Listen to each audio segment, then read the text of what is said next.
Friends, তোমরা কি কষ্ট করে রঙের মধ্যে ব্রাশ ডুবিয়ে মেঘ আঁকছো? তার কোনো প্রয়োজন নেই। তো এখানে আমরা ফার্স্টে আকাশি কালারটা নিয়ে এই ব্রাশটা দিয়ে পেইন্ট করে নেব।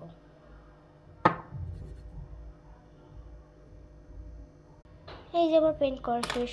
তো তারপরে আমরা এখানে একটা স্পঞ্জ নিচ্ছি, ওখানে আমরা হোয়াইট কালারটা অ্যাপ্লাই করব ঠিক আমার মতো করে নিয়ে। তো সেটাকে তোমরা এভাবে কালারটার উপর ডট ডট দিয়ে দাও। দেখো কি সুন্দর হয়ে গেছে আমাদের মেক্স ডিআইওয়াই নাম্বার 2। তোমরা কি কষ্ট করে সে একটা লাইন টেনে টেনে ঘাস আঁকবে? তার কোনো প্রয়োজন নেই। তো এরকম একটা ঝাড়ু মতো একটা ব্রাশ নিয়ে নাও। তারপরে এই কালার ব্রাশটাকে কালারের মধ্যে ডোবাও। তারপরে ব্রাশটাকে নিয়ে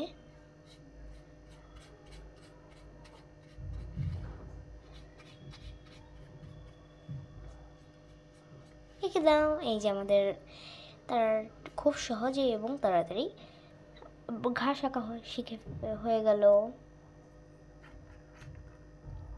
স্টেপ ডিআইওয়াই নাম্বার 3।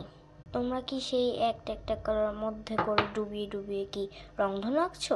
তার কোনো প্রয়োজন নেই।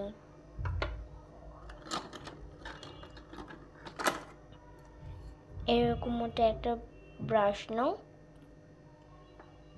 ফার্স্টে ব্রাশটাতে এক পাশে রেড কালার লাগিয়ে নাও ভালোভাবে।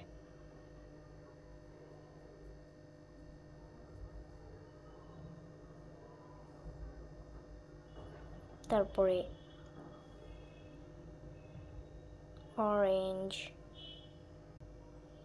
তারপরে ইয়েলো, প্রত্যেকটা কালার লাগিয়ে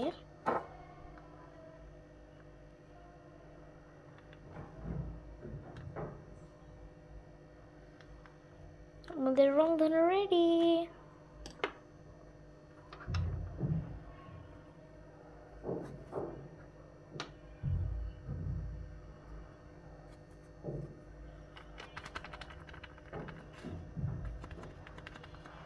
রেডি। তো আজকের মতো এই পর্যন্তই। বাই। এই তিনটা যেভাবে প্রত্যেকটা আর্টিস্টের কাজ জীবনে লাগে, তো শিখে রাখো। বাই।